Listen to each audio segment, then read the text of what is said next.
Welcome to the New Money Habits Podcast, where we talk about how to create a better plan for your money so you don't have to live paycheck to paycheck.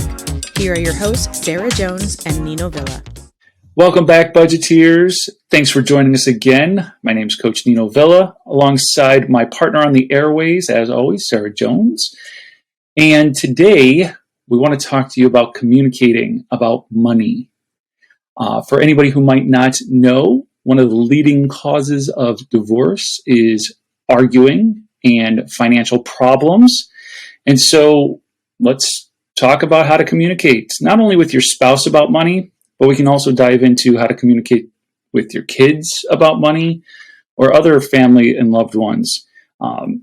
As you know, we like to kind of tackle the taboo here. So we're going to really peel back the onion today on how do you talk to those that you care about most about one of the most sensitive subjects on the planet, your money. Oh, yeah, Nino, this is a tough one. So during this episode, there might be a whole lot of my own personal experience coming out because, I've been very open with talking about my husband and I's struggle, and a lot of it stemmed from not communicating well, not knowing how to ask the right questions, and then allowing all those past hurts, right? All the past times that we tried to have a conversation around money, have them keep coming back up over and over and over again. And so each time you try to say something, like the hair on the back of your neck's already standing up, right? You go into each additional conversation with kind of this, eek, this is going to turn out bad, so I'm going to put all my defensive layers up, right? And we're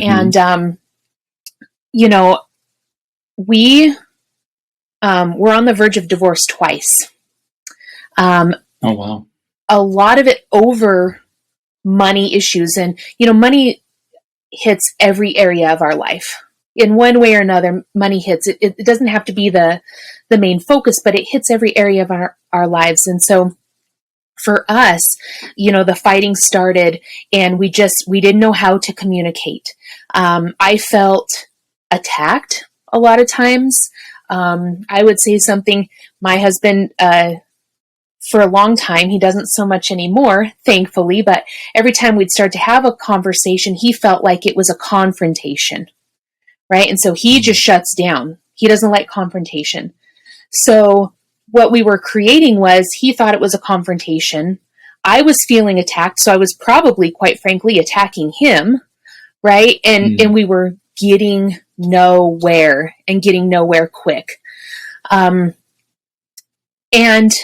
maybe like most people, it was similar, our conversations start off like, what are we paying this month? How are we paying the bills? How are we going to get out of debt? How paycheck? Nope, we can't afford that. Nope, I'm sorry, you want that? Nope, it's right. And because I handled a lot of the budgeting, at that time, we weren't necessarily budgeting, but I did know how much was coming in and how much was in our accounts. And I knew that there was very little for any extra type stuff, right? And he always felt like, dang, I'm working so hard and there's nothing. Like, why am I working so hard? Why am I gone all of these hours? And I felt attacked when he would ask that because I felt I was the one doing most of it. So I felt like, well, am I doing something wrong? And just led to a lot of tears, a lot of frustration. And I don't know if you can relate, but I know a lot of my clients can relate to, and even just our friends, having conversations and being open to, is this you? Boy, I feel for you. Yeah, I can relate. I mean, I remember early in my wife's and my courtship, so before we were even married, we had relocated from Las Vegas to Phoenix, and things got really tight really quickly. And I remember there would be arguments about how much can we spend on this or that or the other thing for all the same reasons you just said, which is there wasn't a plan. And so there wasn't anything to communicate. I was the one handling the finances at the time. And since there wasn't a plan, it wasn't like I could say, well, look, this is how much money came in, and these are our expenses, and this is what was left over. And so how do we want to allocate the leftover? There was none of that yet. It was, hey, we just got paid, and like we're already behind on these other things. And so, no, you can't have that. And I remember at one point, my wife sharing with me, she felt like she had to come to me and ask permission as if I was her father for money. And that's never healthy in a relationship. I feel blessed that was a very long time ago, and things have been very different for a very long time. But yeah, it's very relatable. Yeah. I think we went through, very similar stuff even in the beginning. And, what was interesting was even trying to put together a plan or a budget, because we weren't communicating very well. And those money fights had already started. Even putting together a plan was very difficult because we didn't know how to talk about it and how to do one, right? How to put those numbers down. So they were effective. And, I started doing a little bit of research. And what I found is I don't know why this was new, but you know what? It hit me like, duh, Sarah.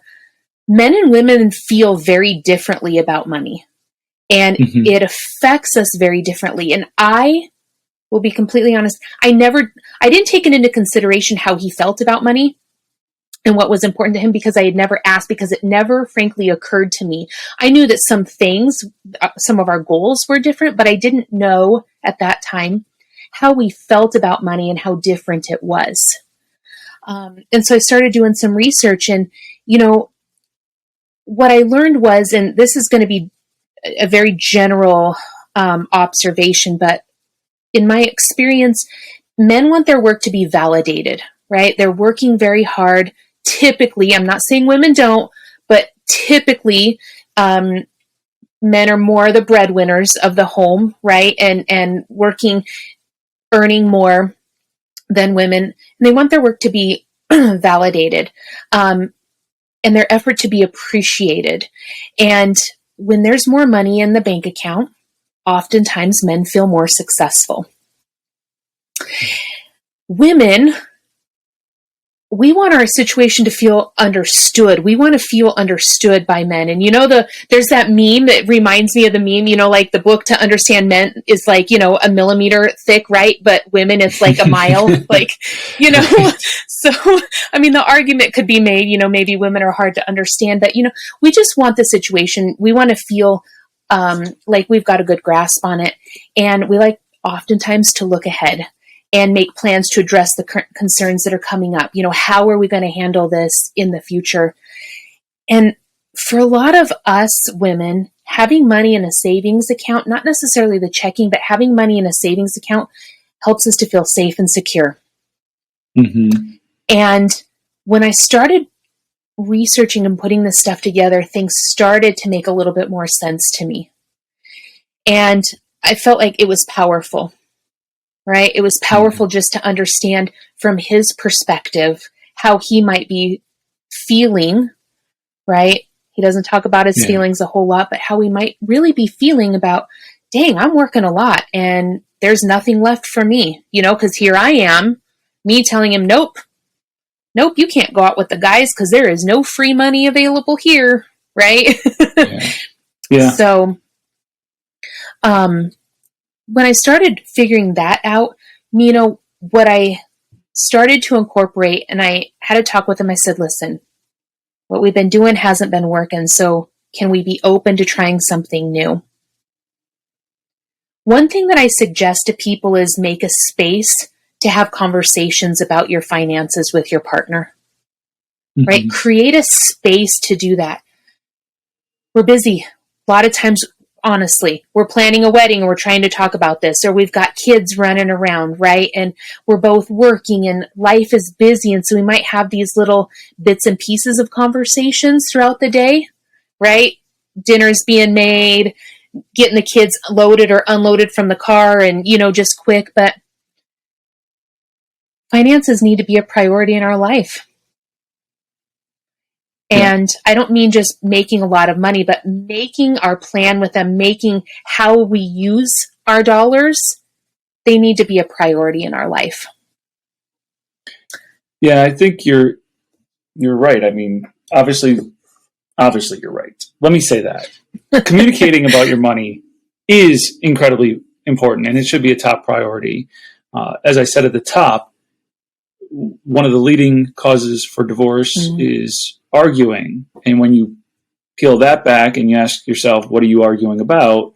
There's usually three things that people are arguing about. And that is money, kids, and like all the other stuff that we don't talk about on this show, like religion and politics. Right. Right. So when you're not on the same page financially, and this is regardless of how much money you make, right? Yeah, to your absolutely. point, it's not about the priority being we have to make as much as possible. It is.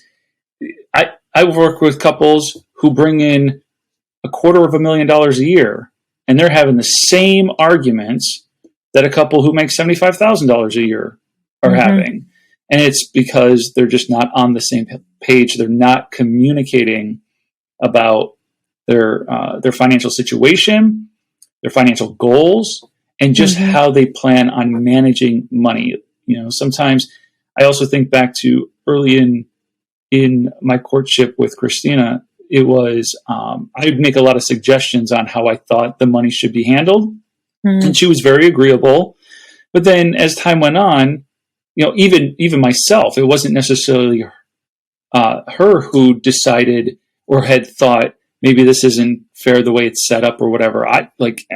Over time, I might say, hey, I don't necessarily like the way we're handling the money. Let's kind of revisit it. But anyway, bit of a tangent just to say, you got to be talking about it, and you got to be talking about how you want to manage it, just like you have to be in agreement on how to raise kids. You know, who's going to be the disciplinarian? How is discipline going to be given, and that sort of thing. And those are the types of conversations people should be having about their money. Is it your money, my money, our money? Are we keeping it in one checking account, multiple checking accounts? Who's paying what bill? Like, have conversations and just start peeling it back. Absolutely. And, you know, sometimes people are like, well, I don't know how to do that. And I would say, number one is you have to dedicate uninterrupted time to have that conversation. So schedule it in on your calendar, right? If you're scheduling in a date night, schedule in a conversation and make sure that it's uninterrupted. The kids are in bed, right? Or it's earlier in the morning before they get up. But just take some time and plan that uninterrupted time for the two of you so you're able to actually sit down and have that conversation. And I say this is a hard one for me, but come to that conversation with an open mind. No agenda. Just come and listen to what your partner has to say. And one thing that I recommend to a lot of my clients is that don't respond. Allow your partner time to simply say what they need to say, right? Ask the question. Allow them to allow yourself to listen and allow them the safe place to be able to just share what's on their mind. And don't respond. Yeah. That was a big one for me. Sarah, keep your mouth shut. Right? Just listen. I like that because as somebody who has plenty of thoughts and opinions, I'm often also the type of person that as soon as I say something and I finally had a chance to say it out loud, I might in that moment reevaluate it myself and say, you know what? That sounded a lot better in my head. I actually don't even like that thought. So being able to have the space where I'm being heard and listened to, and I don't feel like I have to defend my position right away because I can kind of just say what's on my mind. A thought can leave my mind, come out of my mouth, and I can then immediately walk it back and say, you know what? That really sounded great in my head. Now that I said it out loud, I don't even like that idea myself. Right. But we need to allow that space for our partners. You know, we have to create that space. Really, it's not even for our partners. It's for our relationship. It's for ourselves, because when we start to give that space and hold that space for our partners, they're going to start doing the same thing for us. Right? I think it's powerful, and I'm not talking hours long here, guys. 10 minutes, 15 minutes to start off with, right? Just holding that space, creating the environment that is conducive to having a good conversation. Excuse me. And, I like to approach it a little bit differently, and I have different conversation starters that are very different. So, Nino, I'd like to share a couple of these, and Please. Let me see your thoughts on these. One thing that I love asking is, and what I recommend people, because I do recommend this, when you're having these conversations, ask your partner what they value spending money on. What do you value spending money on? Okay, so it's going to help to bring some of those priorities up that we always talk about are important to the plan. I like that one. And remember that we're trading our time for dollars, right? We're trading our time to earn money, and money is a renewable where time is not. And so when we learn what our partners value spending money on, we know that that's something that they're giving their time for too. Right. And so we know that that's a high priority that we need to be listening to. Another question. Real quick, because you may or may not be getting to this point too. But I am curious. So what happens when your partner shares something that's important to them, but you don't seem to see the same value? Well, I think several things. I don't have to see the same value. Okay. I don't feel like we have to have exactly the same value. It doesn't mean that we can't learn to compromise later on. But at the time when we're having these conversations, I want the goal to just be to allow my partner, my husband, to speak freely and to share what's really on his mind. And I do think, depending on the season of life that you're in, that's going to change. And so I would say for me, I don't necessarily have to share that same value. I might not like it. I don't have to like it, but I'm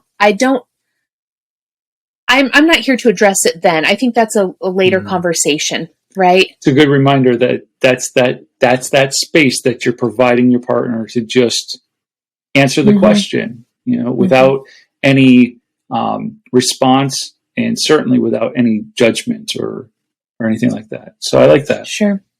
And, you could follow it up on, explain that to me, right? Walk me through it. Help me understand, why is that important to you, right? So there could be a follow-up question to allow, and again, it might be one of those things that it sounded a lot better in their head, but once they said it out loud, maybe that's not actually, but again, it's just giving them the opportunity. I also like to ask, what does being financially comfortable look like for you? Ooh, financially comfortable. I'm I'm processing that one for myself. How would I answer that? It's another good one. It definitely gets somebody to start thinking. I still don't have an answer for that. I'd have to give it some more thought. I like that one. That's another good one. I think we could probably answer this depending on how long we've been with our partners, but are you naturally a spender or a saver, and why? You know what I like about that question, though? Because you bring up a good point. We might think we know the answer. We might actually know the answer. But by asking the question, you're at least getting your partner to go through like the mental activity of identifying it for themselves and kind of taking ownership of it. Because especially if it was unspoken beforehand, like if it's never been spoken, if you never talked about it, it's a great question to kind of get people to be self-reflective. And I'll tell you, We always joke, and I won't tell you the whole joke because it, quite frankly, it'd be a little bit inappropriate for this podcast. But my husband, when I met him, had a fair amount of debt. 2 or 3 credit cards, a personal loan, motorcycle, truck payment, these things. And I had a vehicle loan and I had a mortgage, and I had 2 small children. And so we always joke, like, dang, how'd you get into that debt? And here, it's just, but I think we started off kind of on the wrong foot. But I always said, you're the spender. And he always told me I was the saver, because that's, again, it goes back to feeling safe and feeling comfortable having money in a savings account, right? And for him, now he will tell you differently now because life is different, and his eyes have been open to some different things, but he, having fun, and he didn't actually think of his debt when we met as being a hindrance in his life. He was living life. And so it wasn't a big deal for him. And so asking that question, are you a spender or a saver? And what do you value spending money on? I think these can give you insights into your partner, into your spouse, into their lives a little bit deeper than we've probably really ever gone before in this area. And to go along with that, what are your money and financial goals? Right? Let's hear what our partners actually have to say in this area. What are your goals? So that's another really good question, because I think sometimes there are certain seasons of life that it might be really obvious or really easy to be on the same page. Let's say you're renters, you're thinking about starting a family, and so maybe it's natural for the two of you to be like, we want to be homeowners. And so all of a sudden you're on the same page. But then there are these other seasons of life where maybe you've accomplished some of the bigger goals. And so now you get to a point where you're almost asking yourself, now what? Yeah. What do we want to accomplish now? So I like that question for that reason.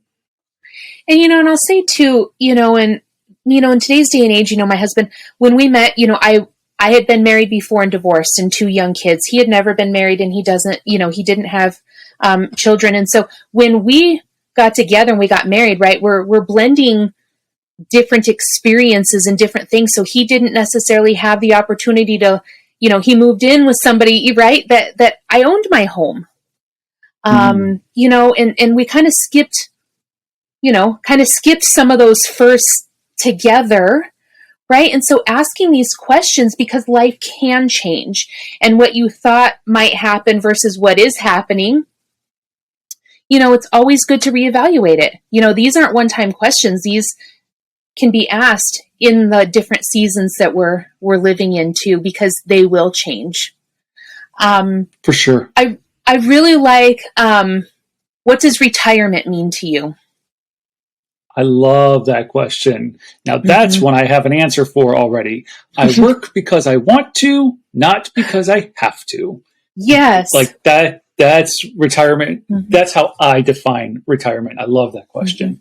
And a lot of people I found have never asked themselves. They think of it that it happens when you turn 65 or 67, and that's when retirement, and oftentimes I'm going to have to work up until the day I die because I'll never be able to retire, right? Now that goes into a little something different, but asking your partner, what does retirement mean to you? It allows you, right, to have some different conversations. And this goes into those money and financial goals, right? Then if that's what retirement means, then let's reverse engineer our life a little bit here, right? What are the steps that we need to be taken so some of that can happen? And I love that too. And I want to just piggyback off of that for a second. Reverse engineer. Talk about like what a great way to achieve a goal is. You state that goal and start to reverse engineer. And to your point earlier, a lot of people see retirement as an age. It's an age that you achieve. And no, if retirement is more about being financially free, which goes back to one of your questions about what was the question about what does financially comfortable? So what does that look like? Well, then what does financial freedom look like? Mm-hmm. And financial freedom is that thing that, like I said a moment ago, I work because I have to, not because You work because you no, want to. no, yeah. Whoop, got them backwards there for a second. I work because I want to, not because I have to. And so being able to kind of put your own timeline on that, if you'd have asked me when I started my new money habits about 7 years ago ish, 9 years ago, I'd have told you that I would really like to be, quote, retired by 55. I'm working only because I want to and not because I have to by 55.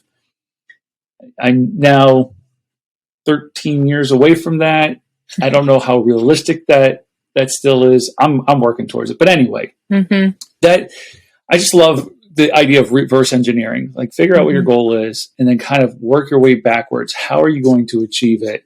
I know for us, I will share this. For us, it means one of the things, as much as I've been tempted time and time again, one of the things that my wife and I have decided needs to happen in order for 55 to be a financial freedom excursion is we don't leave this house. The mortgage on this house is so low. We owe less than $100,000 at this point. We'll have it paid off well before I'm 55. So why would I blow up the dream to scratch an itch that I have? No, thank you. It's funny that, when James, that's my husband, when we met, he always joked. He said, Sarah, the kids are going to be gone, right? Into college. He said, I'm going to be retired by the time I'm 42. He said, I'm going to be retired. He goes, I'm going to be sitting on a patio. No joke. He said, I'm going to be sitting on a patio underneath the misters, drinking a beer in Arizona at 42. And I'll be, gosh darn, if we're not that close, right? Like we're in a fifth wheel, but it's funny. And this goes back to what we talked about in a previous episode, that sometimes when you're just taking the steps, right, and you're just working along, some of those things, they fall into place. He put that out there. He said it. And did we really think he was going to be retired when we moved here? Because we are in Arizona currently, 9 months ago. That wasn't the plan, but the plan has changed, right? And we decided, why the heck not?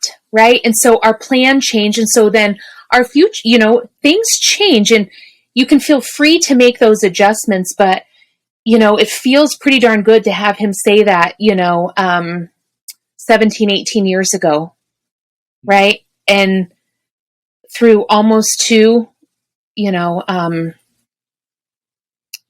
near divorces, and a lot of arguing and a lot of financial stress and a lot of, our full financial journey from, a lot of debt to get debt free minus the mortgage was 12 years. That's a long time to be working at something. And most of that time we did it arguing. It wasn't until we got going on better communication that things really started making a change, that we really started seeing long-term effects of better communication. And even to that point, so after we started having these conversations, and this is probably one of my favorites, but how can we use our strengths to reach our goals? That was a big one for me, because what I found that I wanted him to be way more involved in the budgeting and the debt payoff in the process of it than he ever cared to be. And it caused a lot of arguments and a lot of stress between us, because I hear some of these gurus out there, right? They say everybody has to be, you and your spouse, you have to be on the same page and you have to do all of this together and da-da-da-da-da. And when I heard that, what I thought was we both had to be putting in equal efforts to writing the budget. We had to go, when I learned what our strengths were and what part of the process he really wanted to be involved in, it made things so much easier. And quite frankly, like, why did I try? I was trying to force something that didn't want to be forced. It's like putting a round screw in a square hole. Like it doesn't fit. Right. And so, I love using these questions, to help open up different types of communication, when we're talking with our spouses, our partners. Yeah. I want to give another example of, what you had just mentioned about, like, what does it really mean for spouses to be on the same page? Because while I do believe things are just going to go a lot easier when your spouse can be your accountability partner, sometimes they're a little bit more in the background, like, just let me know what I need to do, et cetera, et cetera. So I was working with a woman a few years back where when she and I connected, she was in charge of the finances, and her husband was not likely to ever, sit on one of the calls with us as we were kind of going through the plan, creating a plan and executing the plan. But he was supportive enough where it was, hey, like, I support you meeting with a financial coach and figuring out what the plan is, and then just kind of let me know what's going on. Like, whatever we need to do, just communicate with me what it is that we need to do, and I'll support it and I'll do it. And so it just reminds me of a couple of things. One, here at New Money Habits, we believe in accountability partners. Accountability partners are huge. And when that can be your spouse, great. But when it can't, then if it can be a friend or some other loved one, awesome. And then if not, a financial coach. There's no shame in sitting down and, getting help in an area where I have a lot of passion. I'm going to get like really worked up here for a moment, but I have a lot of passion around the fact that the education system failed you. And for most of us, our parents didn't teach us how to manage money either. So sitting down with somebody else, having an accountability partner to help you determine how to best manage your money, there's no shame in doing that. And so, when your accountability partners can be your spouse, great. When it can't, financial coaches like Sarah and myself and others are available. I cannot agree with that more. There was a time where, I say sometimes, Nino, I think we could have been, and we are now, my husband and I accounted, but we didn't know how to be at that point. Right. And so had I even known at that time that coaches were available, right, quite frankly, I was too ashamed to say anything to any of my friends I certainly wasn't going to tell my parents, and it goes, I could go on and on. There was a lot of other deep-seated stuff that I had been dealing with, that I had never dealt with, quite frankly. Right. And so it kept coming up. And so I had buried a lot of stuff just in my own past, and money behaviors and money mindsets started developing. Right. And we're getting worse. And so I've said, if I knew coaches were available, and this isn't necessarily,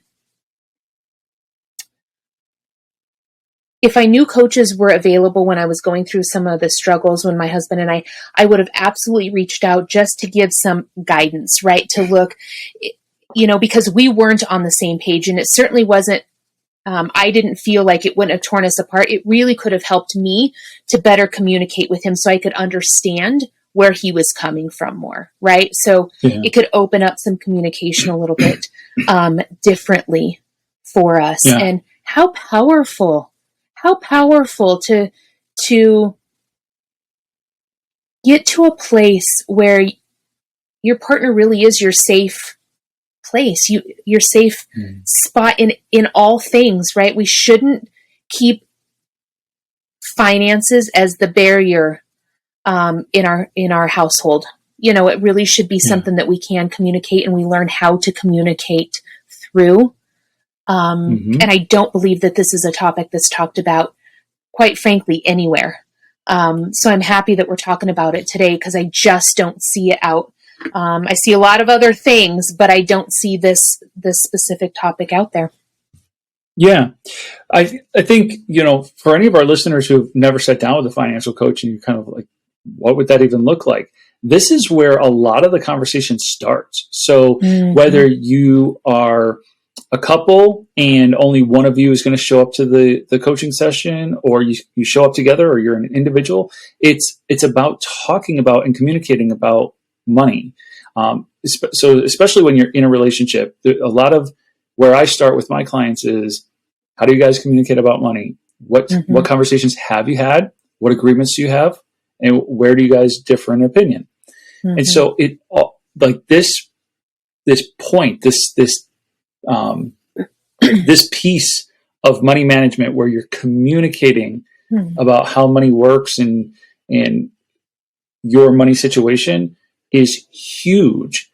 And so it's often the starting point. And then from there, you can put together a game plan. That's when you can sit down and actually prepare a budget, because now you're communicating about it in ways that you just simply never have before. And again, not necessarily by any fault of your own. Who's ever sat down and told you to do this stuff? Right. And that's exactly why I have the conversations, right? Because I want to be able to give people these tools. You know, I want the tools to be out there and available. And, you know, when we started asking these questions just in my, you know, in our own household, you know, things did change. And, you know, there were periods of time where, you know, I simply said, you know what, this is important to me right now. You know, my husband wanted to do something different. I'll tell you, there was a specific time, he bought a new motorcycle, right? And I wanted the basement finished in the house. And this was a pretty touchy piece, you know, in our marriage.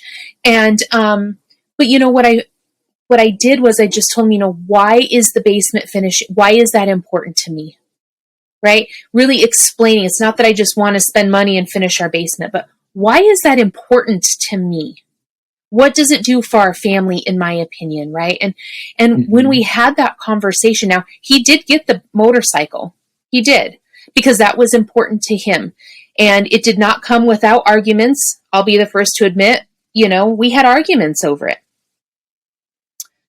But the point is that we worked through some of that, and we understood where the other one was coming from. And then we got the basement finished. And, you know, in the end, it all worked out because we understood where the other one, what was important to them at the time and what they needed. And if listeners, if you don't take anything else from this conversation, I really would like for it to be that when you have a different type of money conversation, it allows you to see into your partner a little bit differently, and to really see where they're coming from and how they see themselves with money and what's really important to them. And I think it's powerful. I think it's powerful. Yeah, I want to say that in a little bit of a different way, just to kind of really drive home the point, because what you said there was really important. And that is, it's not enough to know what they want. You really need to understand why it's important. So you wanted the basement. The basement was what? Why you wanted the basement was much more important than what you wanted. And so when you are sitting down with your significant other and you're having these conversations, really try to focus on why instead of just what. I'll tell you, I'm guilty of I'm not somebody who has an addictive personality. So I don't really have a go-to. I don't drink coffee every day. I don't really consume alcohol, even socially. I just, like, sometimes I struggle with what am I addicted to? Because I imagine everybody's got an addiction to something. I just can't pinpoint what mine is. So if anybody out there listening has picked up on it already, feel free to tell me. But so my point being is, sometimes I really struggle to empathize with why do we need to get a cup of coffee, or why this or why that. And what I've kind of learned is, even though I was asking myself, why do we need to do it? I wasn't really focusing in on why. I was focusing on the what, and I couldn't understand the what. And so I would get frustrated with the what. And when I started to understand the why, it allowed me to let go of some of that junk. Yeah, it's and it's opened up our communication so much more that it's allowing us to be traveling more now, right? Because we have gotten to we've gotten to the point where we know what is important to each of us. And I believe that that's a skill that, we talk, Nino, I do a lot, I guess, on, building the habits, not for the meantime, but for a lifetime, right? We want to build skills. And that's what I love about New Money Habits, that it really is new money habits, right? We're creating habits that are going to last forever. And part of this conversation and learning how to communicate effectively with our spouse or our partner is something that will last you forever. And it's vital. It's vital. Yeah, that's kind of a natural segue. I was gonna try to find a place to segue anyway, but it's kind of a natural segue. When you have these conversations with your partner and they start to last a lifetime, it means you're now prepared to have them with the next generation. And so not only is having these money conversations with your accountability partner or your spouse incredibly important, but it builds up the muscle to have really good conversations about money with your children. And hopefully, I think I can probably speak for any parent out there listening to this podcast anyway, that you want better for your child than you had for yourself. Absolutely. And when that's the case, if you are learning how to communicate about money, which is incredibly difficult to do at first, but once you do it, I mean, we sit on a podcast and we talk about money for, hours on end. We do this with clients all the time. Just short of going up to somebody I don't know and asking them how much money they make, I'm very comfortable asking people about their financial situation. But just think about how it prepares you to have better fiscal conversations with your kids when you kind of crack the code yourself, and how much better prepared can you help them be when they enter into the world in which I'm guessing you didn't get a lot of coaching from anywhere on how to manage money, and now you have an ability to really change that for your children. It's important. And think about, I think about what I always said after I started becoming an adult, right, and getting ready to move out on my own. I looked at my parents and I looked at the rest of my family and said, I'm never going to be like that, right? Because I learned some money skills, but a lot of them I didn't like. I watched a lot of struggles, and, I won't go into all of that here. I learned a lot of what not to do, right? And, but, and this is one of my big things, I talk to clients a lot. And even, I've had conversations with my children who are both adults now and out on their own. And I have called them and told them, and apologized for some of the things that happened around money when they were growing up. And because I didn't know the language, I didn't understand at that time the language that I was using, how much it negatively affected them, right, going forward. And some of the money fights that James and I had, and, being divorced, my children had 2 households, right, of very different financial values and goals. And so, I will do a quick plug, very proud mama here, because both of my children use budgets now, which I did not force them to do. I tried for years to try and have those conversations and to sit down with them, and, they learned on their own. But a part of that learning it, right, is seeing their parents, seeing the influences in their lives and how are things working, right? What are they able to do? And my husband and I have talked a lot to the kids about, not even talking to them, but they see it, right? why are we able to do this fifth wheel in this RV thing? It's expensive. It's not any cheaper than living in a home. Quite frankly, it's probably more expensive.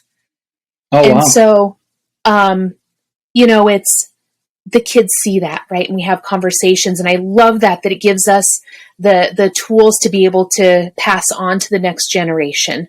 And, my kids, they call and they're like, Mom, we need to go over the budget. Can you help me walk through some of this?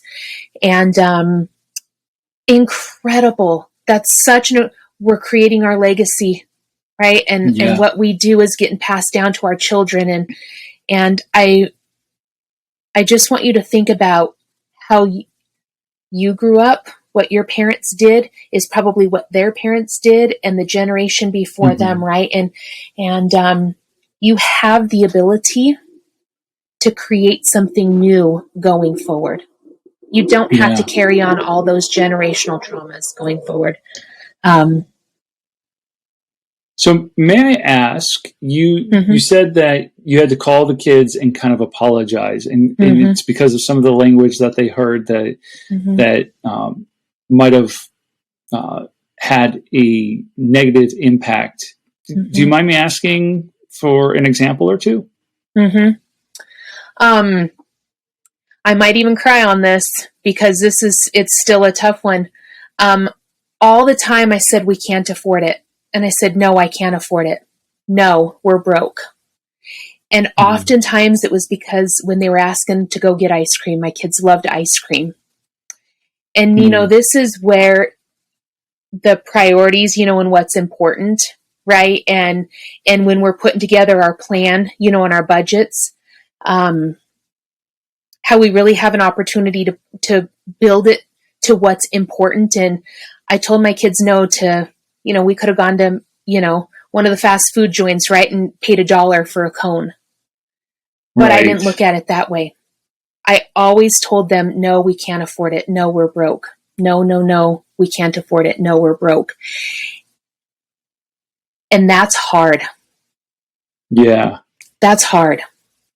And, both the kids, they're, very loving. They're like, no, Mom, we understand. And like, thank you for saying that. But, here's where I want to change it. I didn't prioritize some of that. And did we need to go every day? No. But could I have absolutely put into the budget some entertainment funds or some ice cream monies, right? To take them once a week? I could have.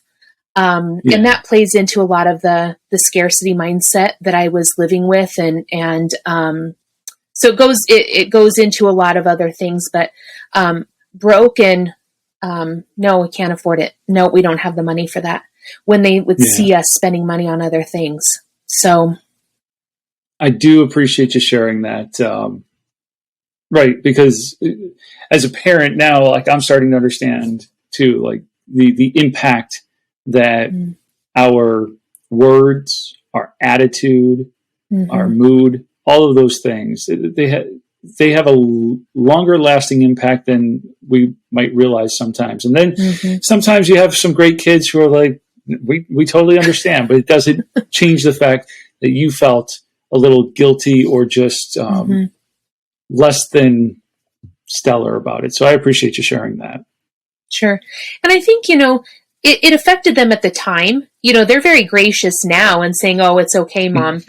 But being able to go back and have the conversation with them later on and say, this is why, because I was working on healing my own money wounds, right? And my own money mindset. And it gives them then the freedom, I believe, and the safe place to say, you know what, I've got some of my own that I need to work on. Yeah. Right. And being open to say, listen, this is something that I recognized that wasn't great. And so it just, again, it opens up a different type of conversation with your children.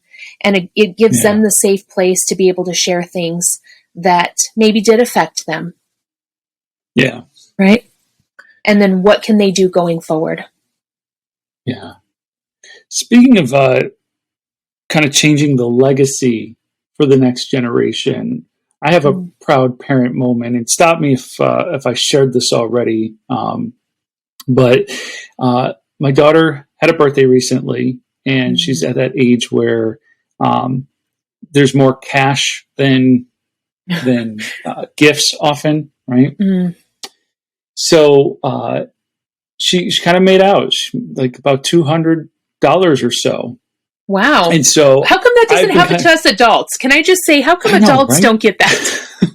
Okay, sorry, I digress. Cash only for my next birthday, please. Right. So I've been kind of waiting for this moment, and I've been wondering, like, what would I do? How would I,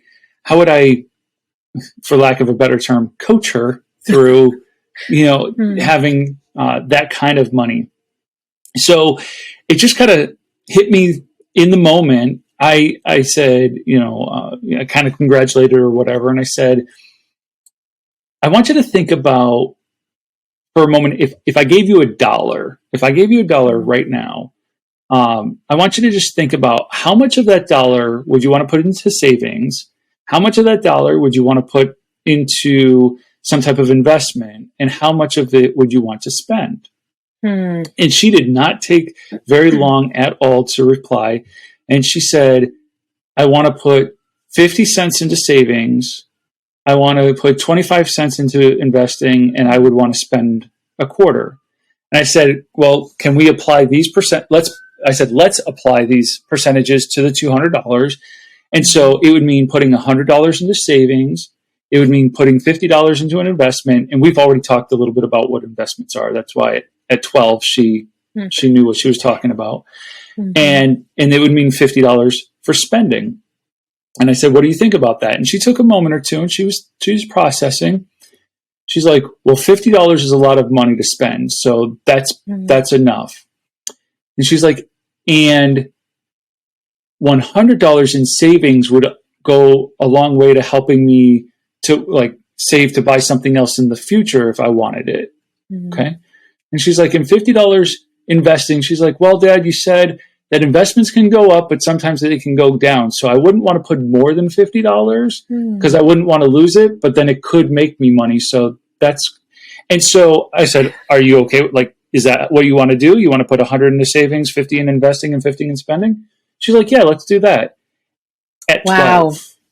That's amazing. And because you're using the right language with her, right? You're having these conversations and she hears you, and wow.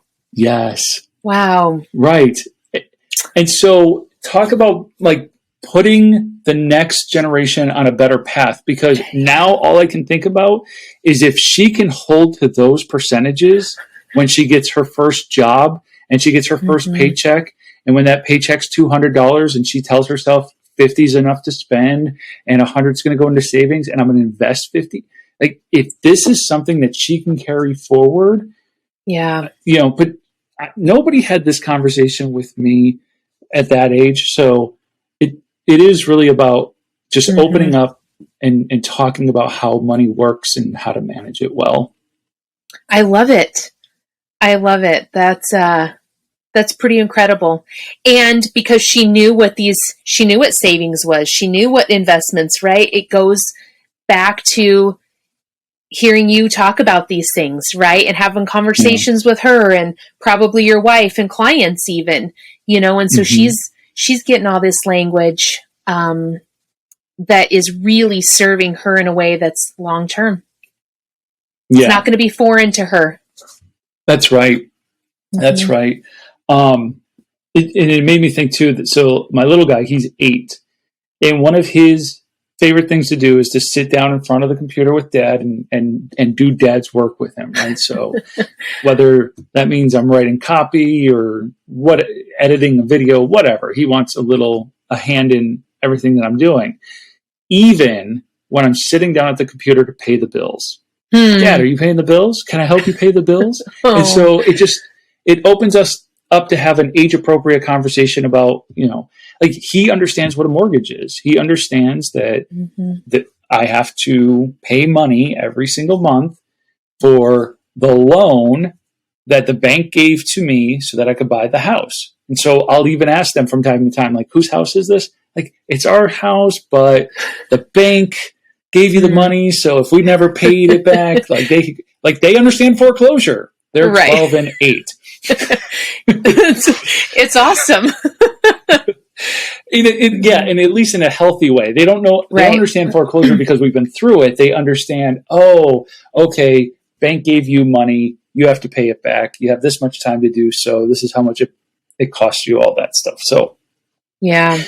just have conversations about this stuff. I mean, I get it. I'm a big nerd and nobody else likes to talk about this stuff as much as I do, except for Sarah Jones from Keeping Up with the Joneses Financial Coaching. Oh. But if your kids are taking an interest in the things that you're doing and what you just happen to be doing is paying the bills right then and there, take a moment, you know. Yeah.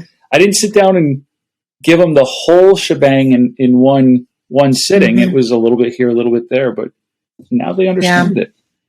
You know, and we just went this past weekend with my daughter. She is moving out of dorms and going to need, her own apartment, honestly. And so we went touring some apartments with her and had the conversation. You know, I said, now this one's a little bit more expensive. This one's a little bit less, but you're going to be driving more. So how does this work out in your budget? Are you going to be able to be a full-time student and, with part-time hours? You know, how is this all working out? And she's like, yes, this is the max. And, they do, they pick up on so many things. Our kids, my son's 22, he'll be 23 in June, and my daughter's 19, she'll be 20 in September. And they pick up on things, and when you're showing them and having those open conversations, and quite honestly, showing them that this isn't taboo, right? That we should be having these conversations. Like, let's normalize it. They pick up on so much of this that they're more likely to have other conversations. And when something, maybe they hear friends that are struggling, they're going to be able to have some open conversations and create a safe place for their friends to talk, right? And to share maybe what's going on. And I think this is so much more than just creating a budget. That's important, but it's so much more. And gosh, I love talking about it. I love it. Yeah. As do I. But I think that kind of brings us to our time today. I think it's been a great conversation. I think I want to thank you for sharing your conversation starters earlier in the episode. And really giving our listeners a starting point, questions to ask their spouse or their accountability partner. So thank you again for sharing that. Really appreciate it. You're welcome. I think, you know what? Let's get it out there. Let's help create some new conversations out there and take some of the stress away from talking about our money. Absolutely. I feel less stress from when we first started the conversation, so hope our listeners do as well. I just want to remind everybody that if you are looking for tools and resources to help you to create a plan and to put that plan in place, you can visit our website at newmoneyhabits.com to do that. I want to remind you that in the show notes, wherever you're listening to or watching this podcast, there are links to schedule one-on-one coaching time with either Sarah or myself. And so, if you're listening to this particular episode and you're thinking, boy, they're right, nobody has sat down and really taught me these things. I'm not exactly sure what conversations to have and whatnot. Feel free to click that link and schedule some time with Sarah or myself. I often liken financial coaching to physical trainers, where it's like, we all know that if we exercise and eat differently, we'll achieve some goals. But when you can sit down with a pro who knows exactly what they're doing and kind of can map things out for you step by step, you'll get better results faster. So consider doing that. I want to thank everybody for tuning in this week, and we will continue the conversation next time. Thank you for listening to the New Money Habits podcast, brought to you by New Money Habits and Keeping Up with the Joneses Financial Coaching. Submit your questions to our host by emailing podcast@newmoneyhabits.com. Be sure to subscribe to be notified of future episodes. Join our growing group of like-minded people on Facebook and follow us on your favorite platform. Music provided by Summer School.